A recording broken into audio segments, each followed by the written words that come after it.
चलिए दोस्तों बात करते हैं एक और नए क्वेश्चन के बारे में। इस क्वेश्चन में एग्जामिनर ने कहा एक कमरे की लंबाई उसकी चौड़ाई से 3 मीटर अधिक है। यदि कमरे के एक तल का क्षेत्रफल 70 मीटर है तो तल की परिधि क्या होगी, ये एग्जामिनर मुझसे पूछ रहा है। तो देखिए एग्जामिनर ने क्या कहा कि भाई इसकी अगर ये वाली साइड x है तो ये वाली साइड x प्लस का 3 होगी, और अगर मैं इन दोनों को मल्टीप्लाई कर दूं तो x प्लस का 3 इंटू में x बराबर में कितना हो जाएगा आपका 70 होगा। या तो आपको इसको फैक्टर तोड़ के सॉल्व करना पड़ेगा, या फिर आपने अगर प्रैक्टिस के टाइम पे जब आपने घर पे क्वेश्चंस किए इस टाइप के, अगर आपने थोड़ा सा दिमाग लगाया हो तो इस टाइप का क्वेश्चन फिर आपका ओरली हो रहा। मुझे यहाँ पे इसको 70 बनाना है, तो क्या मैं 7 इंटू में 10 लिख सकता हूँ इसे? ऐसा क्यों किया? देखिए इन दोनों के बीच का डिफरेंस कितना आ रहा है, 3 आ रहा है, और यहाँ पर भी डिफरेंस कितना दिया, 3। तो अगर मैं x की वैल्यू को 7 मान लूँ तो देखिए 7 और 3 10, और इंटू में कितना हो जाएगा आपका 7 70 के बराबर हो रहा है।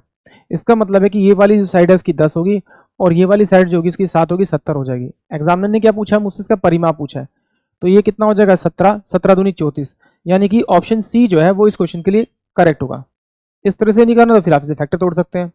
फैक्टर के लिए क्या करना पड़ेगा आपको, इससे मल्टीप्लाई करना पड़ेगा। ये आपका एक्स का स्क्वायर हो जाएगा, ये प्लस का आपका 3x हो जाएगा, और माइनस का ये 17 इजकल टू में क्या आ जाएगा आपका 0 हो जाएगा।